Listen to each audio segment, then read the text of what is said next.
Ibrahim Traoré, capitaine du Burkina Faso, a bouleversé le Sahel en initiant une rupture décisive avec le passé. Le 29 janvier 2025, il a orchestré la création de l'Alliance des États du Sahel, un acte audacieux défiant à la fois les puissances mondiales et les groupes djihadistes. À première vue, ce tournant semble offrir une nouvelle voie pour la stabilité régionale. Mais l'avenir de cette alliance reste incertain. Ibrahim Traoré peut-il vraiment redéfinir l'Afrique de l'Ouest, ou les forces extérieures écraseront-elles cette tentative de souveraineté ? Le leadership d'Ibrahim Traoré représente un tournant radical pour l'Afrique de l'Ouest. Depuis sa prise de pouvoir en 2022, il a non seulement défendu la souveraineté du Burkina Faso, mais ça a aussi réussi à créer une alliance militaire avec le Mali et le Niger, dans une région où les conflits internes et les ingérences étrangères ont toujours dominé. L'Alliance des États du Sahel, qui regroupe désormais ces trois nations, représente un défi direct aux puissances mondiales, notamment la France et les États-Unis, qui ont longtemps influencé la politique et les affaires sécuritaires de la région. Mais cette alliance ne manque pas de risques. L'unité fragile entre les trois pays membres, les menaces persistantes des djihadistes et la pression croissante des puissances extérieures rendent l'avenir de cette initiative incertain. Traoré pourra-t-il maintenir la cohésion et faire face à ces défis sans compromettre les aspirations de son peuple à la souveraineté et à la paix ? Le 29 janvier 2025, un événement marquant a secoué l'Afrique de l'Ouest. Le Burkina Faso, le Mali et le Niger ont annoncé leur retrait officiel de la Communauté économique des États de l'Afrique de l'Ouest, CEDEAO, pour former une alliance militaire inédite, l'Alliance des États du Sahel. Cette décision a été perçue comme un défi direct aux anciennes puissances coloniales, notamment la France et aux États-Unis, qui ont historiquement dominé les affaires politiques et militaires de la région. Le Burkina Faso, sous la direction d'Ibrahim Traoré, a ainsi pris la tête de cette nouvelle coalition, marquant un tournant dans la lutte pour l'indépendance et la souveraineté de l'Afrique. L'Alliance des États du Sahel a immédiatement consolidé une force militaire de 90 000 hommes, incluant des chars, des véhicules blindés et des avions de combat. Le soutien extérieur n'a pas tardé à affluer, avec la Russie fournissant des armes et des conseillers militaires, tandis que la Chine a renforcé l'alliance avec un soutien économique. Cette aide a permis à la coalition de se moderniser et de devenir une force capable de résister aux groupes djihadistes qui ravagent la région. Mais derrière ce succès se cache une réalité complexe. Si l'Alliance a rapidement montré sa capacité à se défendre, la menace djihadiste reste omniprésente, et l'unité de cette coalition est encore fragile. Le Burkina Faso, en particulier, a vu sa population massivement soutenir l'initiative, mais la situation est plus nuancée au Mali et au Niger, où des tensions internes existent. Face à ces défis, Ibrahim Traoré et ses alliés devront naviguer entre le soutien populaire croissant et les pressions diplomatiques des puissances mondiales. L'issue de cette initiative pourrait bien redéfinir l'avenir du Sahel et de l'Afrique de l'Ouest. Ibrahim Traoré, dès sa prise de pouvoir en 2022, s'est rapidement imposé comme une figure centrale du Sahel. Son leadership a permis de redonner un souffle d'espoir à une région dévastée par les conflits internes et les ingérences extérieures, en unifiant le Burkina Faso, le Mali et le Niger sous la bannière de l'Alliance des États du Sahel. Il a lancé un défi audacieux aux puissances coloniales et aux superpuissances mondiales. Traoré s'est présenté comme un symbole de la résistance africaine, un leader capable de rompre avec les décennies de dépendance et d'instabilité. Sous sa direction, l'Alliance a rapidement consolidé une force militaire impressionnante, avec un commandement unifié permettant des réponses plus rapides et plus efficaces face aux menaces des insurgés djihadistes. L'intégration des capacités de renseignement et des forces aériennes renforcées a permis de repousser certaines attaques des groupes terroristes, réduisant de 30% les violences dans certaines zones stratégiques du Burkina Faso et du Mali. Cependant, les premières victoires militaires n'ont pas mis fin au défi. L'unité interne de l'Alliance reste un point de fragilité, avec des divergences politiques et militaires entre les membres. De plus, les pressions extérieures, notamment de la part des anciennes puissances coloniales, compliquent la gestion de cette coalition fragile. La Russie, la Chine et la Turquie ont apporté leur soutien, mais leurs intentions stratégiques dans la région pourraient créer de nouvelles tensions à long terme. Traoré doit maintenant naviguer entre le maintien de l'unité de l'Alliance et la gestion de la montée des menaces djihadistes. L'Alliance des États du Sahel, dirigée par Ibrahim Traoré, s'est rapidement imposée comme un acteur majeur dans la géopolitique de l'Afrique de l'Ouest. La formation de cette coalition militaire, bien que audacieuse, s'est accompagnée de résultats immédiats. L'un des premiers succès notables fut la création d'une force combinée de 88 000 hommes, dotée de 300 chars, 470 véhicules blindés et de 220 pièces d'artillerie, rendant l'Alliance capable de rivaliser avec certaines des plus grandes armées africaines. Cette capacité militaire, soutenue par un réseau de renseignement intégré et un commandement unifié, a permis à l'Alliance de se défendre efficacement contre les attaques des insurgés djihadistes. Dès les premières semaines de leur coopération, les pays membres ont mis en place une série d'opérations militaires communes, ce qui a permis de repousser plusieurs offensives menées par des groupes terroristes, notamment l'État islamique au Grand Sahara et le groupe de soutien à l'islam et aux musulmans. En 6 mois, ces actions ont permis de réduire de manière significative les attaques dans les zones les plus touchées par les violences, avec une diminution estimée à 30% dans les régions frontalières entre le Burkina Faso et le Mali. Cependant, ces succès sur le terrain n'ont pas été suffisants pour garantir la pérennité de l'Alliance.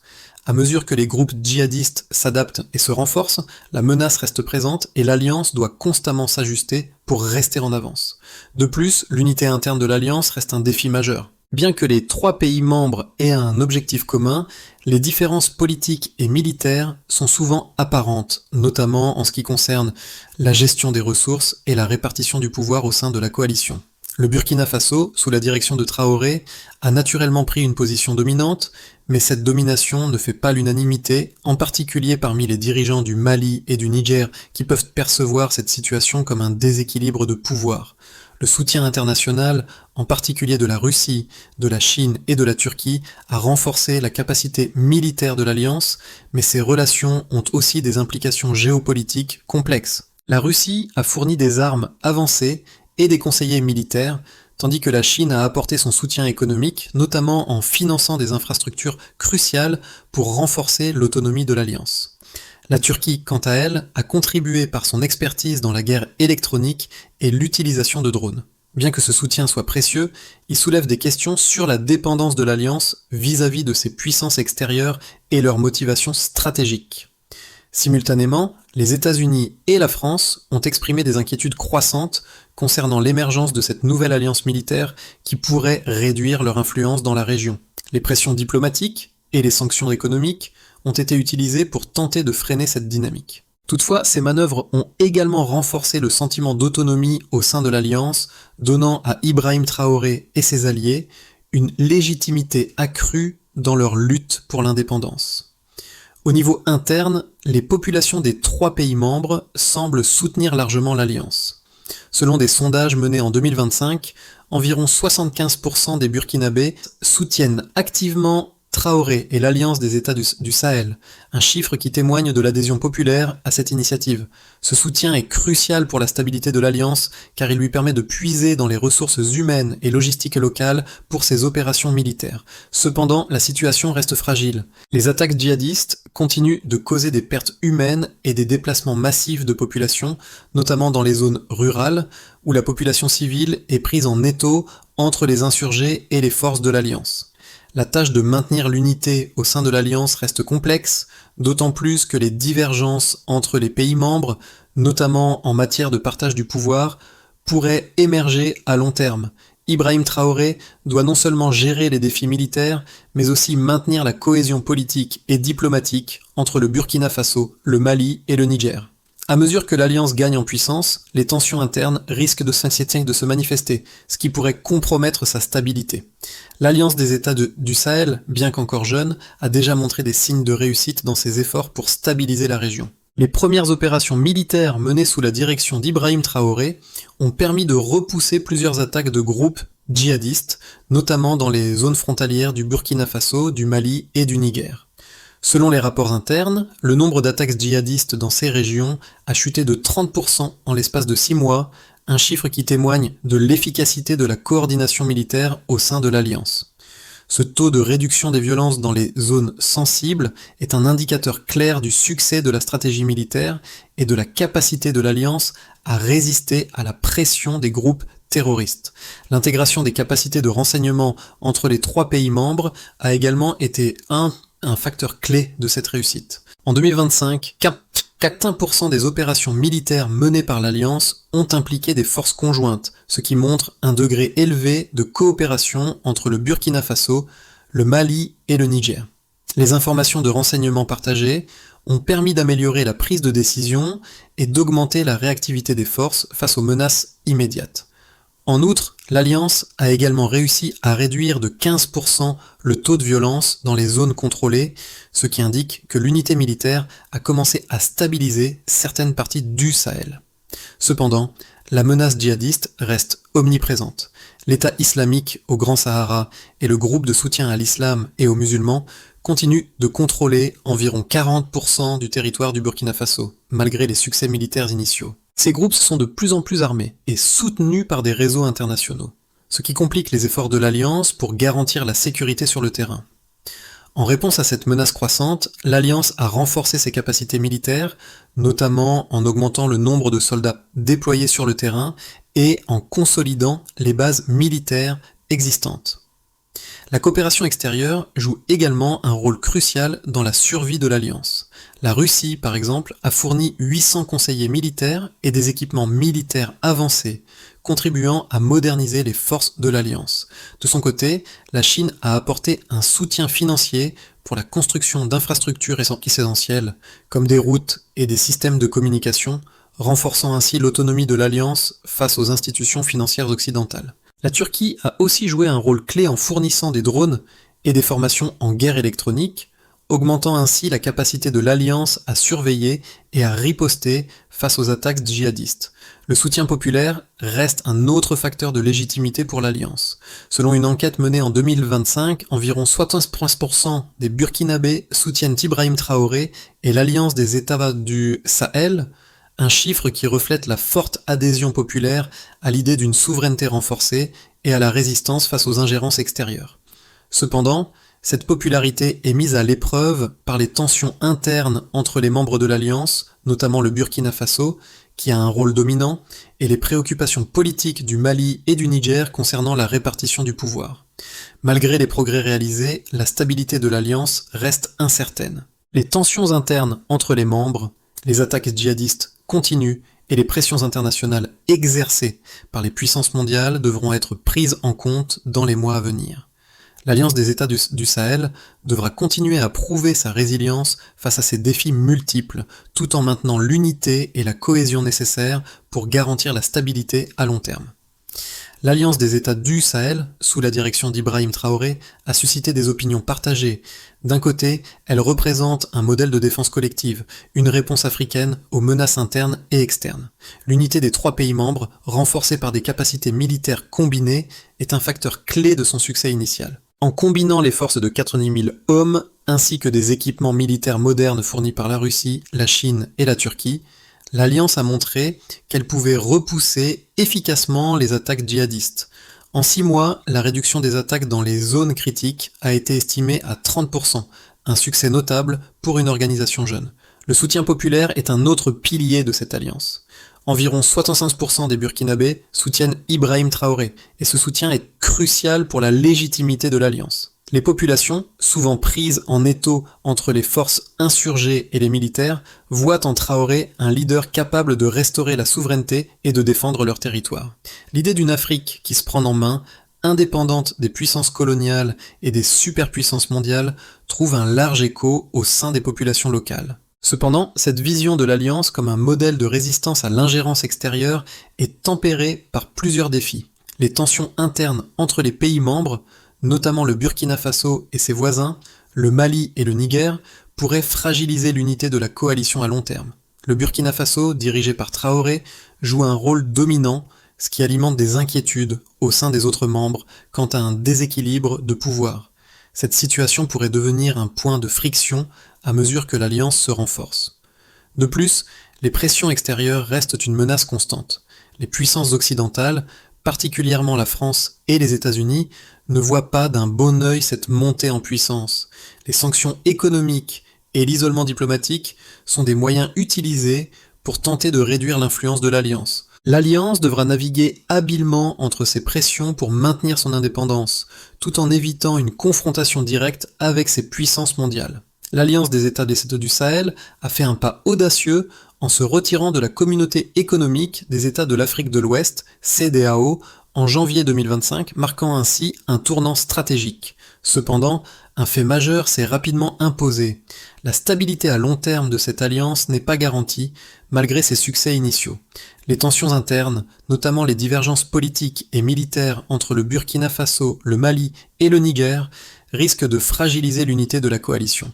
Bien que la force militaire combinée soit impressionnante, avec ses 40 000 soldats et un arsenal moderne, le défi réside dans la gestion des rivalités internes et des défis politiques. L'appui populaire au Burkina Faso est fort, avec environ 65% des Burkinabés soutenant Traoré et son alliance, mais la situation reste plus compliquée au Mali et au Niger, où des préoccupations politiques et des tensions internes pourraient mettre à mal la cohésion à long terme. En outre, les pressions extérieures, particulièrement de la part des puissances occidentales, renforcent la vulnérabilité de l'Alliance face à des ennemis multiples.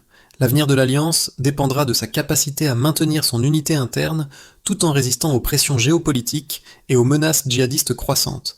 L'Alliance des États du Sahel, bien que jeune, a déjà montré des signes de succès, mais ses véritables conséquences pour la région et au-delà sont encore à déterminer. En 6 mois, la réduction des attaques djihadistes dans les zones clés a été impressionnante, atteignant 30% dans certaines régions. Cette diminution de la violence montre l'efficacité de la coordination militaire au sein de l'Alliance, une force combinée de 88 000 hommes, équipée de matériel militaire moderne grâce au soutien extérieur, notamment de la Russie, de la Chine et de la Turquie. Cependant, ces premiers succès ne suffisent pas à garantir la stabilité à long terme. Les groupes djihadistes, bien que partiellement repoussés, continuent de représenter une menace significative, avec des zones sous leur contrôle dans le Burkina Faso, le Mali et le Niger. Ces groupes, soutenus par des réseaux internationaux, ont réussi à s'adapter aux tactiques militaires de l'Alliance et à poursuivre leurs attaques, en particulier dans les zones rurales où la population civile est souvent prise en étau. L'unité de l'Alliance reste fragile. Si la force militaire combinée est solide, des tensions politiques apparaissent entre le Burkina Faso, qui joue un rôle de leader, et ses voisins, le Mali et le Niger. Bien que ces pays partagent un objectif commun, à savoir lutter contre les insurgés djihadistes, des divergences sur la répartition du pouvoir et les ressources risquent de fragiliser la coalition. Les inquiétudes du Mali et du Niger concernant la domination du Burkina Faso sont un point sensible, et des tensions internes pourraient émerger à mesure que l'alliance se renforce. Le soutien populaire au Burkina Faso est élevé, avec environ 75% de la population soutenant l'alliance. Cependant, ce soutien n'est pas aussi fort dans les autres pays membres. En particulier, la situation est plus complexe au Mali et au Niger, où des préoccupations internes concernant la distribution du pouvoir et des ressources militaires persistent. Ces tensions pourraient nuire à l'efficacité de l'alliance et à sa capacité à maintenir l'unité sur le long terme. En parallèle, les puissances mondiales, en particulier les États-Unis et la France, suivent de près l'évolution de l'alliance. Leur soutien à l'Alliance des États du Sahel reste limité, et des sanctions économiques ont été mises en place pour freiner l'influence de cette nouvelle coalition. Ce contexte géopolitique complexe pourrait poser de nouveaux défis pour Ibrahim Traoré et ses alliés. Si l'Alliance réussit à surmonter les obstacles internes et à résister aux pressions extérieures, elle pourrait devenir un modèle de défense collective pour l'Afrique. Toutefois, des défis majeurs demeurent et la stabilité de l'Alliance dépendra de la gestion des tensions internes, des attaques djihadistes persistantes et des relations internationales qui continuent de se jouer sur le terrain du Sahel. À mesure que l'Alliance des États du Sahel progresse, plusieurs scénarios peuvent se dessiner pour l'avenir de la région. Chacun présente des défis uniques, mais aussi des opportunités pour l'Alliance de consolider sa position en Afrique de l'Ouest.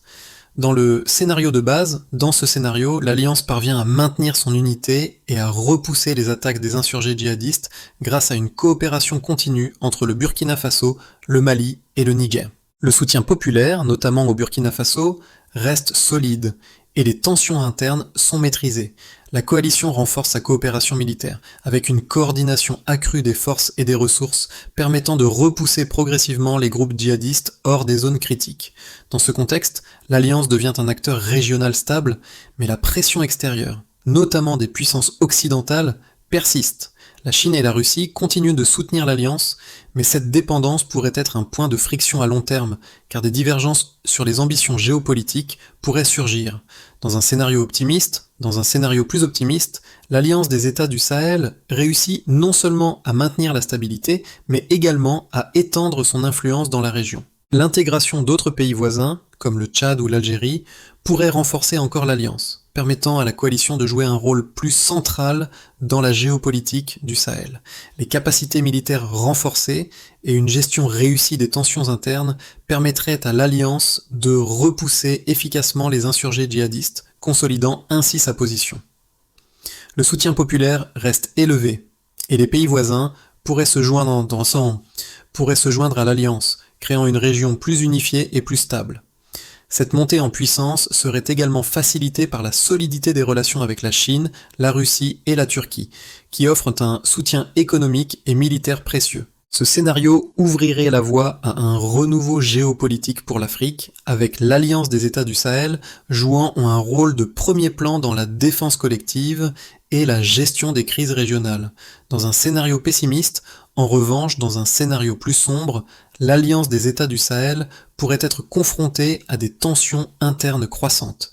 Le déséquilibre de pouvoir entre le Burkina Faso, le Mali et le Niger pourrait entraîner des divisions internes, notamment en matière de contrôle des ressources et de la répartition des responsabilités militaires. De plus, les attaques djihadistes, soutenues par des réseaux transnationaux, pourraient se multiplier, dépassant les capacités de défense de l'Alliance. Ce scénario pourrait entraîner une guerre prolongée dans la région, exacerbée par l'intensification de la pression diplomatique et militaire des puissances occidentales. L'isolement diplomatique, combiné à une dégradation de la situation économique, pourrait miner la légitimité de l'Alliance et entraîner une escalade des conflits internes. La stabilité de l'Alliance serait menacée et la situation pourrait dégénérer en un conflit régional ouvert, avec des conséquences dramatiques pour les populations civiles. L'Alliance des États du Sahel, dirigée par Ibrahim Traoré, a non seulement des implications militaires, mais aussi des répercussions profondes pour les populations locales et les communautés voisines. À l'heure actuelle, environ 65% des Burkinabés soutiennent l'Alliance, un chiffre qui reflète un large soutien à l'idée de défendre l'indépendance du pays et de la région contre les ingérences extérieures. Ce soutien populaire est essentiel à la pérennité de l'Alliance, car il permet de maintenir une légitimité interne forte, nécessaire pour gérer les crises et maintenir la cohésion face aux pressions géopolitiques et militaires. Cependant, l'adhésion populaire ne se limite pas seulement à la force militaire. Les populations, particulièrement dans les zones rurales, ont été affectées par les violences incessantes des insurgés djihadistes. Pour qu'ils continuent de soutenir cette initiative, il est impératif que l'Alliance puisse offrir des perspectives de stabilité à long terme, notamment par le biais de projets de développement et de réconciliation. Le soutien à Ibrahim Traoré et à l'Alliance des États du Sahel repose non seulement sur la défense militaire, mais aussi sur la capacité de la coalition à répondre aux besoins sociaux et économiques des populations touchées par les conflits. Les pays voisins, notamment le Mali et le Niger, ont un rôle crucial à jouer dans ce soutien. Bien que des tensions existent, un dialogue continu et des mécanismes de coopération entre les nations seront nécessaires pour surmonter les obstacles internes et renforcer la solidarité régionale. De plus, l'Alliance devra prendre en compte les besoins des groupes ethniques et des communautés locales, afin de garantir que la paix et la stabilité bénéficient à l'ensemble de la population. Le message clé est clair. Pour que l'Alliance des États du Sahel réussisse, elle doit aller au-delà de l'aspect militaire et faire en sorte que les populations locales se sentent véritablement incluses dans ce processus de transformation régionale. Pour assurer la stabilité et la pérennité de l'Alliance des États du Sahel, il est impératif de suivre une feuille de route structurée et coordonnée, permettant de surmonter les défis internes et externes. Voici 3 étapes clés à mettre en œuvre. Pour renforcer l'unité interne, le premier objectif doit être de solidifier l'unité entre les membres de l'Alliance, en particulier entre le Burkina Faso, le Mali et le Niger. Des mécanismes de décision transparents doivent être mis en place pour garantir une répartition équitable des responsabilités et des ressources. Il est essentiel d'organiser des réunions régulières pour discuter des préoccupations politiques, économiques et militaires afin de maintenir la cohésion au sein de la coalition. Concernant le développement économique et social, l'Alliance doit aller au-delà de la sécurité militaire et investir dans des projets de développement visant à améliorer les conditions de vie des populations. Le renforcement des infrastructures, telles que les routes, les écoles et les hôpitaux, ainsi que des initiatives pour générer des emplois et soutenir les agriculteurs locaux, est crucial pour gagner et maintenir le soutien des civils. Cela renforcera la légitimité de l'Alliance en répondant aux besoins immédiats de la population tout en préparant un avenir stable. Quant à la diversification des partenariats diplomatiques, bien que le soutien de la Russie, de la Chine et de la Turquie soit précieux, il est impératif que l'Alliance diversifie ses relations internationales. Des partenariats renforcés avec d'autres pays africains et des organisations régionales comme l'Union africaine permettront d'assurer une plus grande indépendance diplomatique. Cela réduira également la dépendance vis-à-vis des grandes puissances mondiales dont les intentions stratégiques pourraient entrer en conflit avec les objectifs de l'Alliance. En suivant cette feuille de route, l'Alliance des États du Sahel pourra non seulement surmonter ces défis actuels, mais aussi construire une base solide pour un avenir stable et souverain. L'Alliance des États du Sahel, dirigée par Ibrahim Traoré, incarne bien plus qu'une simple coalition militaire. Elle représente l'espoir d'une Afrique libre et souveraine. Comme un phare dans l'obscurité, cette initiative offre une lueur d'espoir pour des millions de personnes qui aspirent à la stabilité, à la paix et à un avenir sans l'influence étrangère. Le chemin est semé d'embûches, mais le soutien populaire et la détermination de Traoré et de ses alliés montrent que cette vision de souveraineté régionale n'est pas qu'un rêve lointain, mais une réalité en devenir. À travers des moments de lutte, de réconciliation et de coopération, l'Alliance a déjà montré qu'elle pouvait défier les attentes. Mais, au-delà des succès militaires, ce qui compte véritablement, c'est la capacité à offrir un avenir plus juste et plus pacifique au peuple du Sahel.